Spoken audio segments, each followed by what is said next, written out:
बिस्मिल्लाहिर्रहमानिर्रहीम। अस्सलाम वालेकुम जनाब। कुछ पे दर पे ऐसे वाक़ात हो गए हैं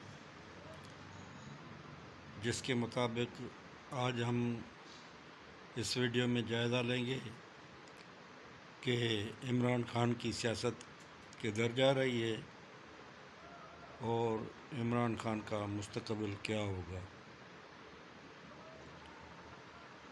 तो जनाब, पहले हम जायज़ा लेते हैं इलेक्शन कमीशन की फॉरेन फंडिंग वाली रिपोर्ट का, कि उसमें तो क्लियर बातें बहुत सारी ऐसी आ गई हैं जो इमरान खान को नाअहल बना सकती हैं, मगर इमरान खान जैसे उसकी तबीयत है किसी बात को मानने के लिए तैयार नहीं है। मगर ऐसा तो कभी नहीं होगा कि अगर इमरान खान किसी बात को न माने तो उसका इतलाक़ उस इमरान खान पर न हो।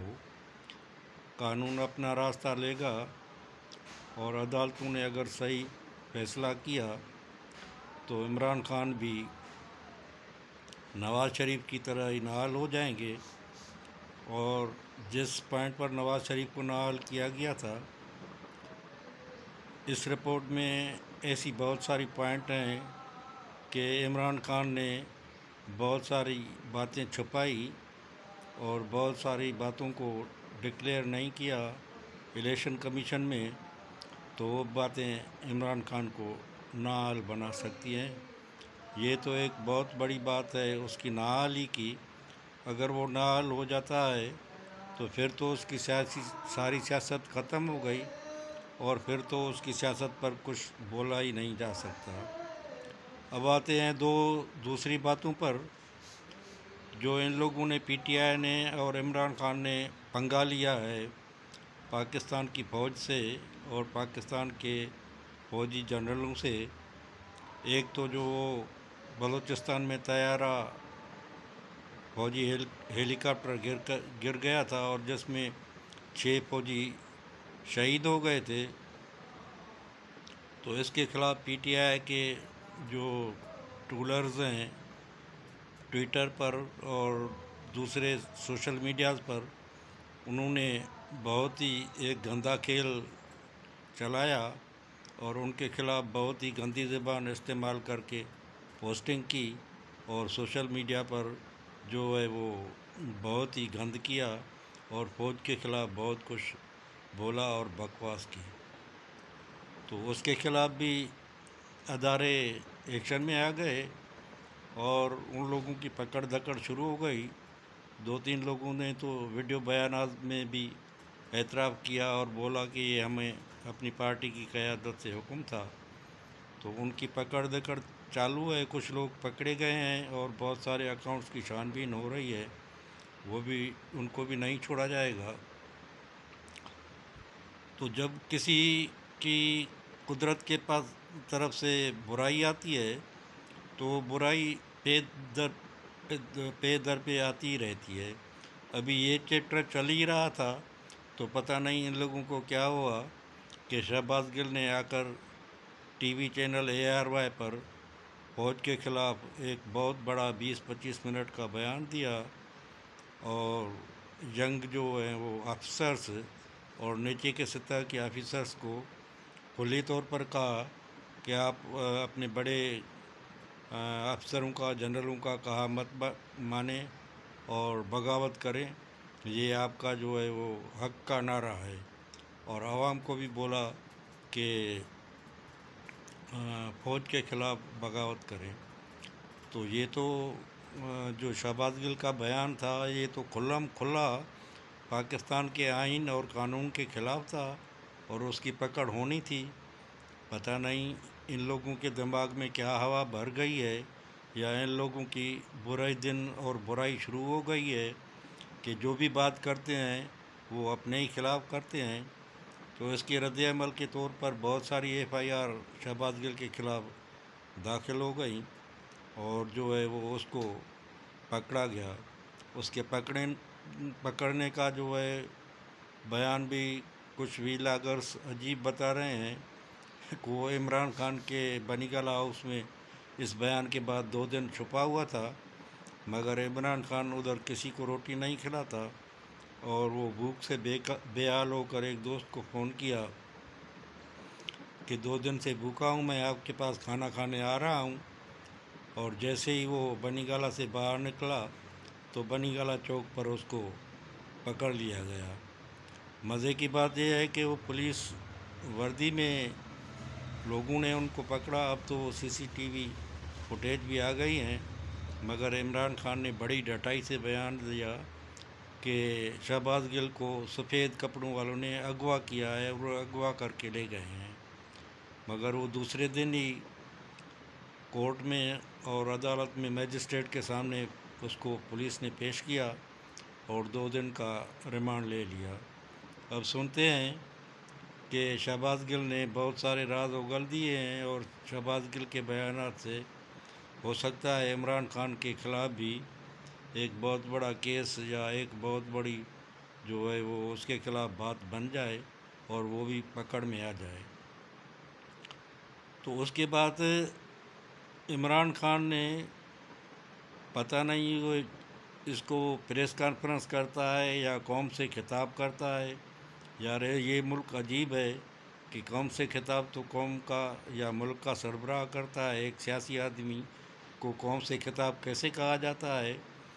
वो अगर प्रेस कॉन्फ्रेंस करने बैठता है तो अकेला बैठता है, न किसी सामने प्रेस वाले को बिठाता है न सहाफ़ियों को बिठाता है। वो सवाल करते हैं तो उनके सवालों का जवाब नहीं देता और आधे में भाग जाता है। तो जो भी था, प्रेस कॉन्फ्रेंस थी या कौम से खिताब था, उसमें उसकी सूरत देखने जैसी थी। बहुत रोने वाली सूरत बनी हुई थी और वो बातों को घुमा घुमा कर कभी वो माफ़ी मांगने वाली बातें करता था और कभी जो है वो अपनी तबीयत के मुताबिक फिर वो उस बात को घुमाकर डटाई पर आ जाता था। तो जब ये ऐसे लोग जो है अपने आप को पता नहीं क्या समझते हैं, अपने आप को सब कुछ समझते हैं, दूसरे को कुछ नहीं समझते, न सियासतदानों को समझते हैं न मुल्की अदारों को कुछ समझते हैं, तो उनका अंजाम आखिरकार ऐसा ही होना है और ऐसा ही बुराई उनके पीछे लगी रहेगी और वो पता नहीं किस खाई में जाकर गिरेंगे। ये तो हमारी समझ में नहीं आता है। मगर इमरान खान ने जो रास्ता चूज़ किया है, इमरान खान ने जो रास्ता चुना है और जिस रास्ते पर वो चल रहा है, उस रास्ते पर हमारी समझ में नहीं आता कि उसके सामने बहुत सारी उसकी शिकस्तें, बहुत सारे उसके वो जो है बैक रिज़ल्ट आता है, मगर फिर भी वो समझ में नहीं आता। तो इसका मतलब ये हो गया है कि इसके लिए कुदरती कोई पकड़ शुरू हो गई है जो इसको सीधा रास्ता नहीं दिखाती है। तो इस बयान में भी उसने न शहबाज गिल के बयान से लाताल्की की न उसके बयान की मजम्मत की, मगर उसने बोला है कि अगर शहबाज गिल ने कोई गलत बात कही है, गलत काम किया है तो उसकी तफ्तीश होनी चाहिए। भाई इस आदमी से कोई पूछे कि पाकिस्तानी कानून और पाकिस्तानी लॉ के मुताबिक पुलिस ही तो तफ्तीश करती है, ये तफ्तीश ही तो हो रही है। तुमको क्या बात अच्छी नहीं लगती? वो तुम्हारी नज़र में तफ्तीश क्या है? तुम बताओ कि वो तफ्तीश किस तरह की जाए। पुलिस इधर जो भी जुर्म होता है, पुलिस सबसे पहले उस मुजरिम को पकड़ लेती है और फिर तो तफ्तीश शुरू कर देती है। वही शहबाज गिल के साथ हो रहा है।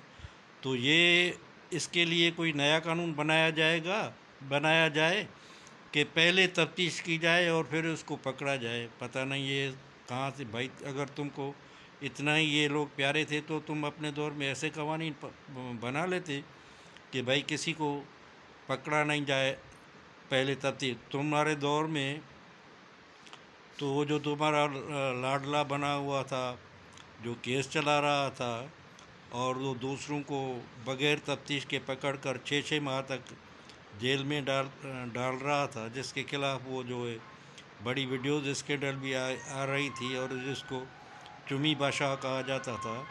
तो उस टाइम तो तुम्हें ये कानून नज़र नहीं आ रहे थे कि उसको बोलते कि भाई वो पहले तुम तफ्तीश करो फिर लोगों को पकड़ो। वो तो बगैर तफ्तीश के जिसको जीत चाहता था पकड़ लेता था, 3 माह के लिए 6 माह के लिए जेल में डाल देता था। तो ये तुमने कौन से स्टैंडर्ड बनाए हैं, कौन सा कानून बनाया है? क्या तुम भाई इमरान खान साहब, हम तुमसे अदब से पूछते हैं कि तुम्हारी सियासत कैसे चल रही है? ये तो आम मामूली बातें हैं जो भी तुमको समझ में नहीं आती, या तुम लोगों को बेवकूफ़ बनाकर ऐसी बातें करते रहते हो। मगर ऐसी बातों से तुम्हारी जान छूटने वाली नहीं है भाई। ये कानून कुदरत है कि जो बोओगे वो काटोगे। और तुम जो जो कुछ करते जा रहे हो, ये सब बातें जो तुम्हारे सामने आ रही हैं, तुम्हारे बोने का जो कुछ तुमने बोया है उसका फल ही तुमको मिल रहा है। तो तुम इन बातों से और झूठे बयानात से, झूठे बयानियों से अपने आप को बचा नहीं सकते। अब भी टाइम है कि तुम सीधी सियासत करो, सीधा रास्ता लो। मगर मुझे तो समझ आता है कि तुम्हारे ऊपर कोई लिख दिया गया है कि भाई तुम्हारा अंजाम क्या होने वाला है। इसलिए तुमको न कोई बात सही नज़र आती है, न सही सियासत का तुमको पता है। पता भी है तो तुम सही सियासत वो करना नहीं जानते और करना नहीं चाहते। मगर मैं तो ये कहता हूँ कि तुम्हारे दिमाग में पता नहीं किन लोगों ने ऐसी हवा भर दी थी कि तुमको सही सियासत का इल्म ही नहीं था और सही सियासत का पता ही नहीं था। तुम तो सिर्फ अपनी मनमानी और अपने हुक्म को ही सियासत समझ रहे थे, और अपने हुकूमत भी तुमने ऐसी चलाई कि सिर्फ अपने अहकामात को ही कानून समझा। तो इस तरह तो भाई तुम्हारा जो अंजाम हमें तो है वो बहुत ही बुरा नज़र आ रहा है। तो ये कुछ जो कुछ चल रहा है ये कानूनी कुदरत की तरफ से जो कानून है उसकी तहत ही चल रहा है। और तुमने जो बोया है या इस वक्त भी तुम जो कुछ कर रहे हो, ये सब बातें उस चीज़ का रिज़ल्ट है। तुम फौज के ख़िलाफ़ बोलते हो, तुम अदारों के ख़िलाफ़ बोलते हो। तो ये तो नहीं हो सकता कि भाई तुमको किसने ये खुली छुट्टी दी है कि तुम जिसके ख़िलाफ़ भी जो भी जी आए बोलते रहो और कोई किसी को न तुम्हारे आदमी को पकड़े न तुमको पकड़े। अब तो ये तुम्हारे आदमी पकड़े गए हैं। अब मैं तो समझता हूँ कि तुम्हारे जो करतूत हैं और तुम्हारे तो जो कारनामे हैं, इनके रिज़ल्ट में तुम खुद भी पकड़े जाओगे और हो सकता है तुम्हारा अंजाम भी उन लोगों जैसा ही हो। क्योंकि कानून की जो है पकड़ वो सब लोगों के लिए एक जैसी होती है। ऐसा नहीं कि इमरान खान के लिए एक कानून हो और दूसरे लोगों के लिए दूसरा कानून है। तो ये बातें जो हम कह रहे हैं, तो ये कानून कुदरत और पाकिस्तानी कानून के मुताबिक कह रहे हैं। हमारी कोई तुमसे दुश्मनी नहीं है, मगर तुमने जो सियासत चलाई है न वो कानून के मुताबिक चलाई है न आइन के मुताबिक चलाई है। इसलिए हमारी नज़र में तो तुम्हारा अंजाम बहुत बड़ा भयानक और बहुत बड़ा खौफनाक नज़र आता है, जिससे तुम अपने कारनामों और अपने करतूतों की वजह से ही बच नहीं सकती। बहुत बड़ी मेहरबानी दोस्तों। अगर ये हमारी बातें तुमको अच्छी लगती हैं तो आप लोग मेहरबानी करके हमारे चैनल को भी सब्सक्राइब करें, वीडियो को भी लाइक करें। और हमने जो बातें कही हैं उस पर आप तहज़ीब और अखलाक के मुताबिक कमेंट करना चाहें तो नीचे कमेंट और मशवरे भी दे सकते हैं। बड़ी मेहरबानी।